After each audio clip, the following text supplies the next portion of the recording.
GST का countdown शुरू हो चुका है। केवल 27 दिन अब बचे हैं। देश के सबसे बड़े टैक्स रिफॉर्म्स में से एक गुड्स एंड सर्विसेज टैक्स आखिरकार अब 1 जुलाई से देश में लागू होने जा रहा है। आज जीएसटी काउंसिल की बैठक हुई दिल्ली के विज्ञान भवन में, जहां राज्यों के वित्त मंत्रियों ने इसमें हिस्सा लिया और ये तय हो गया है कि अब इसके जो ट्रांजिशन रूल्स फाइनल हो चुके हैं और कुछ आइटम्स जो थी उन पर भी रेट्स तय हो गए हैं। उधर यूपी के वित्त मंत्री राजेश अग्रवाल से खास बातचीत की मेरे सहयोगी आलोक प्रियदर्शी ने। आइए देखते हैं। राजेश अग्रवाल जी हमारे साथ हैं। सर, जो कंसेंसस की बात हो रही थी उस कंसेंसस पे सब कुछ तय हो गया है, क्या क्या मेजर रेट्स तय हुए हैं आज? सर, लगभग सारे रेट्स को जितने थे उनके साथ कुछ और इंक्लूड हुए हैं, उनको तय किया गया है।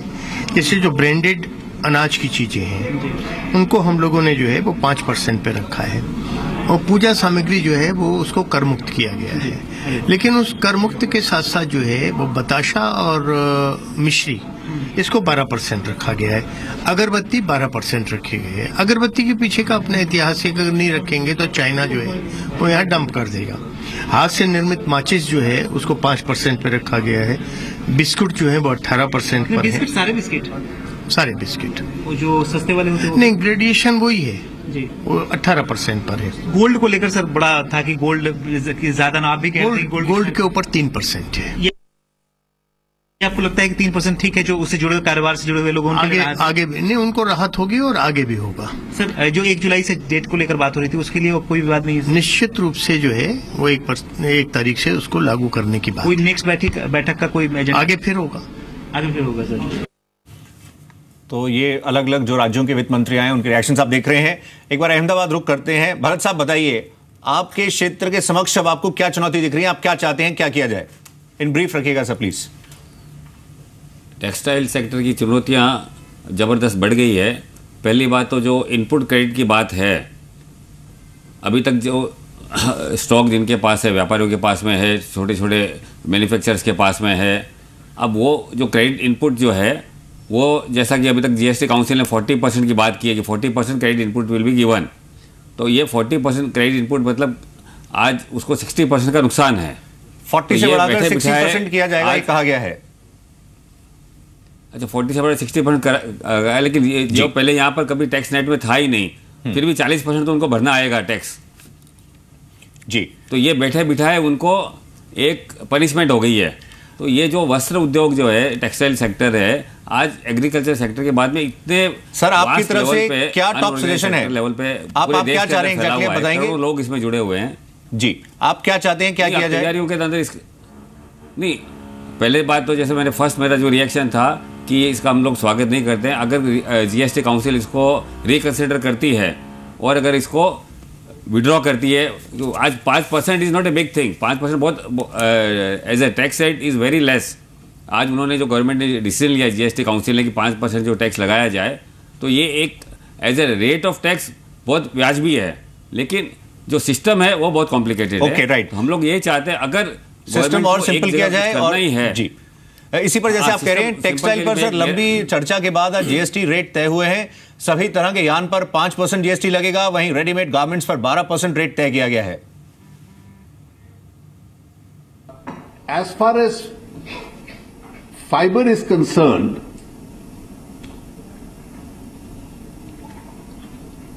silk and jute are at the nil category, which is the present category 0. Cotton and other natural fiber is 5%. Man-made is 18%. All categories of yarn will be 5%. No, man-made also, the yarn will be at 18. Man-made will be, however, 18%. Yarn will be 5%, subject to man-made being 18. Fabric, Everything fine. of all categories is 5%. And then comes the made-up apparel. It is taxed at 12%, but apparel costing below rupees 1,000, which the common people use, will be taxed at 5%. Rajiv जी, आपसे किस पे reaction लेना चाहेंगे? ये आप बता सकें, ये जो टेक्सटाइल क्षेत्र की बात है, ये कह रहे हैं इसमें और थोड़ी पेचीदगियां बढ़ेंगी, और आपने फुटवेयर इंडस्ट्री के भी जो नुमाइंदे थे उनका रिएक्शन भी सुना कि जो असंगठित क्षेत्र है उनकी परेशानी बढ़ेंगी। इन रिप्रेजेंटेशंस को आप कैसे देख रहे हैं? देखिए, पहली बात है कि अगर आपने पूरी डिबेट पे फोकस करें तो जहां पर भी कुछ चैलेंजेस बताए जा रहे हैं, वो चैलेंजेस टैक्सेस को लेकर नहीं बताए जा रहे हैं। हर बात एक ही जगह पर जाकर रुक रही है कि जो अनऑर्गेनाइज सेक्टर है वो कैसे इसको मेंटेन करेगा। तो मैं एक बात बोलना चाहता हूं, जैसे आगरा, कुछ ऐसी जगहें हैं जो जूते बनते हैं, वहां पर बहुत सारे लोग, जैसा भी बताया कि घरेलू उद्योग है, वहाँ घरों में ही बैठकर बनाते हैं, लेकिन उनका जो हक बनता है, उन्हें जो पैसा मिलना चाहिए, क्योंकि वो ऑर्गेनाइज सेक्टर में नहीं आते हैं, तो वो छोटे छोटे लोकल ब्रांड के नाम पर दूसरे लोग उसका बेनिफिट उठाते हैं। उनको, जो लोग इसकी मैन्युफैक्चरिंग करते हैं, क्या उन्हें ये फायदा नहीं मिलना चाहिए? उनके वहां पर जो वर्कर काम करता है, जिस वर्कर की कोई आइडेंटिटी नहीं है, जो कहीं पे अपने आप को रजिस्टर नहीं करवा पाता, न ESI में करवा पाता है, न PF में करवा पाता है, क्या उसके पास वो अधिकार नहीं जाने चाहिए? हम एक बात कहते हैं, दो ही बातें अगर इसको नटशेल में देखें। पहली बात की हर जगह पर जो जरूरतमंद, गरीब, मजदूर, किसान, ये जो पहली जरूरत है उसके लिए जितने भी टैक्स हैं वो खत्म कर दिए गए हैं, कम कर दिए गए हैं। दूसरी बात, अगर इतने टैक्सेस कम करने के बाद भी जो हमारी GDP 2% एक्सपेक्टेड है कि ग्रोथ करेगी, अगर देश की GDP भी बढ़ रही है, मजदूरों को फायदा भी मिल रहा है, जो वहां पर काम करने वाले हैं वो सिक्योर भी हो रहे हैं, वो आइडेंटिफाई भी हो रहे हैं, तो उसके बाद मुझे लगता नहीं कहां पर किसको कौन सी पेचीदगियां नजर आएंगी बीच में। ओके, आनंद साहब, ये बताइए, जिस तरह से हम देख रहे हैं नोटबंदी हुई और हमारी इकोनॉमी जो है वो मेजरली कैश ड्रिवन इकोनॉमी थी, उसमें नवंबर 8-9 के बाद जिस तरह से हमने देखा बड़े पैमाने पर चीज़ें बदल गई। अब जो GDP के हमने जो आंकड़े आए हैं उसमें वित्त मंत्री कह रहे हैं डिमोनेटाइजेशन के अलावा भी और फैक्टर्स हैं, लेकिन अभी जैसे आपने सिंह साहब को सुना, उन्होंने कहा कि ये उसके नतीजे क्या रहे। आप इसको लार्जर पिक्चर को किस तरह से ऑडियंस के सामने रखना चाहेंगे? एक तरफ डिमोनेटाइजेशन, एक तरफ ये GST, ये जो चेंजेस हो रहे हैं बहुत ही फास्ट स्पीड पर हो रहे हैं, मतलब सब कुछ बदल रहा है बहुत तेज स्पीड पे। देखिए, बहुत जरूरी है कि इस तेज स्पीड के साथ उस अनऑर्गेनाइज सेक्टर की स्पीड भी बढ़ाई जाए जी, to cope up with this changes, technology के साथ भी, और जिस तरह से प्रोसीजरल चीजें हैं उनके साथ भी कोप अप कर सकें, उनकी स्पीड भी बढ़ानी पड़ेगी। ये मुझे लगता है एक डिफिकल्ट एरिया होगा, एक ग्रे एरिया रहेगा ये, जब तक कि पूरी तरह अनऑर्गेनाइज सेक्टर इस इंक्लूसिवनेस इसमें ना आ जाए। दूसरी बात, मुझे एक पॉजिटिव आलोक की रिपोर्ट में लगा, जैसे उन्होंने कहा कि सरकार इन सब चीजों को डिस्कस करने को राजी है और बिना सुने आगे नहीं बढ़ेगी। बिस्किट पर भी जो 18% है वो GST फाइनलाइज किया गया है। आइए उस पर एक देखते हैं क्या कहना है फाइनेंस मिनिस्टर का। So the low priced are currently taxed at 20.6%. This is the weighted average. And the other biscuits are priced at 23.11%. This is with Octoroi. So in view of the fitment formula, both have been fitted into the nearest tax slab of 18%. Mayank Shah, category head Parle products, इस वक्त हमारे साथ मौजूद हैं। Good evening Mayank साहब, बता सकें 20.6 और 23.11% की जगह आप जो नियरेस्ट फिटमेंट जैसे FM बता रहे हैं 18% वेलकम कर रहे हैं आप? नहीं, हमारे हिसाब से इसमें कंसर्न है। मेरे हिसाब से जो इफेक्टिव टैक्स रेट आता है आपका, वो इफेक्टिव टैक्स रेट आपका जो बिलो 100 रुपीज पर केजी के बिस्किट है उसके अंदर तकरीबन 8 से 9% आता है, और जो अबाउ 100 रुपीज है वो इफेक्टिव टैक्स रेट, मतलब आप जो इनपुट टैक्स रेट ले रहे हैं वो सब करके comes to somewhere around 16 to 17%.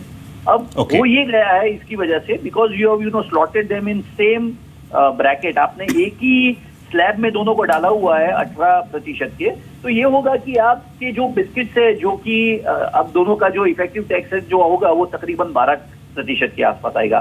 तो बिस्किट बिलो जो 100 रुपए प्रति केजी के है उनका इफेक्टिव टैक्स रेट बढ़ जाएगा, और जो बिस्किट है जो कि 100 रुपए प्रति किलो से ज्यादा के है उनका इफेक्टिव टैक्स रेट कम हो जाएगा। यानी तो आपके अकॉर्डिंगली तो सस्ते होंगे, जब ये बिस्किट्स होंगे वो महंगे होंगे, और आम आदमी है जो उनके लिए ये मेरे हिसाब से this is not actually a pro poor step. आपके अकॉर्डिंगली मतलब 100 रुपीज केजी और उसके नीचे और ऊपर की अलग अलग श्रेणी रखनी चाहिए, अलग अलग सेगमेंट्स।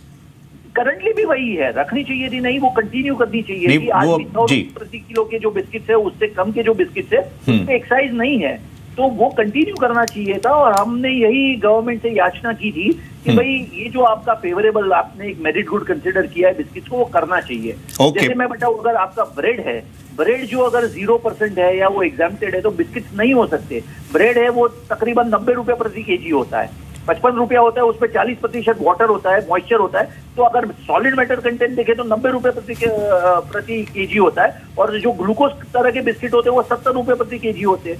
अगर आप ब्रेड है जो कि वो bread is not consume by poor जी मयंक शाह साहब, जबकि बिस्किट्स है वो सबसे न्यूनतम श्रेणी के लोग हैं, जो इकोनॉमिक श्रेणी के लोग हैं, वो कंज्यूम करते हैं। उसको आप जीएसटी में 18% पे डाल रहे हो, जो कि काफी आई थिंक अचंभित करने वाली बात है हम लोगों के लिए, और हमने ये नहीं सोचा था कि गवर्नमेंट इस तरह से करेगी। ओके, शुक्रिया मयंक शाह साहब आपका इस फीडबैक के लिए। आप बता सकें हमें हिमांशु, ये जब पूरी कंट्री की बात हो रही है, कॉमन मार्केट होगा, तो हमारे यहाँ पर जब कारोबार होता है तो लॉजिस्टिक्स कॉस्ट भी जो है वो काफ़ी हायर साइड पर रहती है दूसरे देशों के मुकाबले।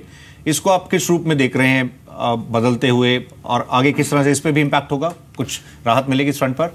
देखिए, बहुत जगह टैक्स, जैसे उन्होंने बताया कि कुछ फ्रंट पे टैक्स इंक्रीज हो गए हैं, तो ये पॉसिबल नहीं कि हर फ्रंट को कवर किया जा सकता है, कहीं ना कहीं थोड़ा ऊपर नीचे चलेगा। लेकिन इसके एक और एस्पेक्ट है जो कि हम डिस्कस नहीं कर रहे हैं, लॉजिस्टिक कॉस्ट भी बहुत बड़ा कॉस्ट होता है किसी भी ऑर्गेनाइजेशन के, जैसे पार्ले या जो भी कंपनी है उनके लिए एक लॉजिस्टिक कॉस्ट भी है। जब आप एक स्टेट से दूसरे स्टेट मूव करते हैं तो अभी का जो सिनारियो, उस केस में आपको बहुत ऐसे नाके क्रॉस करने पड़ते हैं। उस नाके पे जहाँ हो सकता है कि आपको 2 घंटे लगने चाहिए, वहाँ 2 दिन या 3 दिन लग जाते हैं। तो इफेक्टिवली अगर आप देखें तो जो आपकी ऑपरेटिंग कॉस्ट है वो 4 से 6% के आसपास आ जाती है, जो कि आने वाले टाइम में हो सकता है कि ये ड्रास्टिकली रिड्यूस कर जाए। तो ये भी तो इम्पैक्ट आपको कस्टमर को पास करने की जरूरत है। तो ये चीजें भी हैं जिसको आपको लार्जर एस्पेक्ट में ये भी देखना होगा कि कॉस्ट रिडक्शन के मल्टीपल ऑप्शंस भी हैं, अगर कहीं इंक्रीज कर रहा है तो कहीं डिक्रीज कर रहा है, तो बैलेंसिंग कहीं ना कहीं हो जाएंगे। जी, लास्ट वर्ड सिंह साहब आपकी तरफ से, और फिर राजीव जी के पास आएंगे।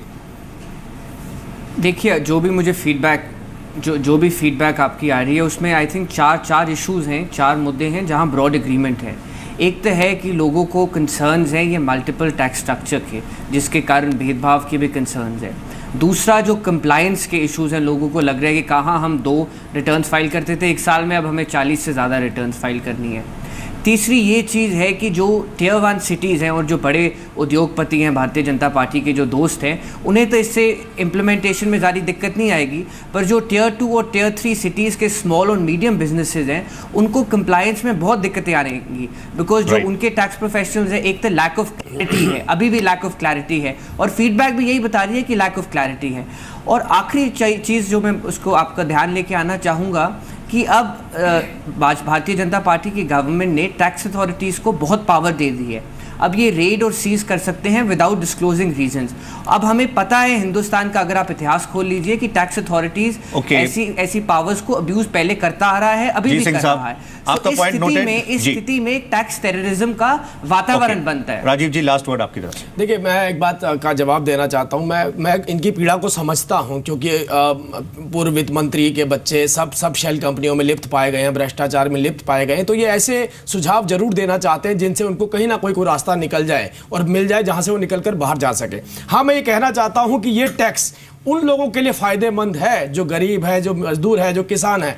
हो सकता है राहुल गांधी जी की चिंता इनको होगी कि महंगे जूते पहनने वाले उन पे टैक्स ज्यादा लगेगा, महंगे होटल पे जाने वाले हैं उसके ऊपर उनका टैक्स ज्यादा लगेगा, लेकिन उसकी भी चिंता शायद इन्हें करने की जरूरत नहीं है। एक बात आपको शॉर्टकट में बोलना चाहता हूं, ये जीएसटी अगर कहीं पर कोई बेनिफिट देने वाला है तो हर गरीब के, इस देश को, हर गरीब के व्यक्ति को देने वाला है, हर व्यापारी को देने वाला है, और जितने भी व्यापार ब्लैक में होते हैं उन्हें व्हाइट करने वाला है। और तीसरी बात, अनऑर्गेनाइज सेक्टर में लेबर को उनका हक देने वाला है। कांग्रेस पार्टी के जो भ्रष्टाचारी नेता हैं उनके ऊपर लगाम अगर लगानी है तब भी जीएसटी कारगर साबित होगा। हो सकता है इनको आपत्ति हो, हमारे जितने भी मित्र हैं, बड़े मित्र और आप सभी का, वो भी इस बात को एक्सेप्ट करते हैं कि हम टैक्स देने को तैयार है। यहाँ पर कोई आपत्ति होगी, समय इतना ही है। बीच में आपको रोकना चाहूंगा। आप सभी का बहुत बहुत शुक्रिया पार्टिसिपेट करने के लिए। तो आज जीएसटी काउंसिल की 15वीं बैठक विज्ञान भवन में हुई है और कई अहम फैसले उसमें लिए गए हैं। अब आप तैयार हो जाएं, क्योंकि अब से ठीक 27 दिन के बाद 1 जुलाई को देश में जीएसटी आने वाला है, जो कारोबार करना बदलेगा और उसका आप पर भी इम्पैक्ट जरूर होगा। फिलहाल अभी के लिए इतना ही। नमस्कार, थैंक यू सर।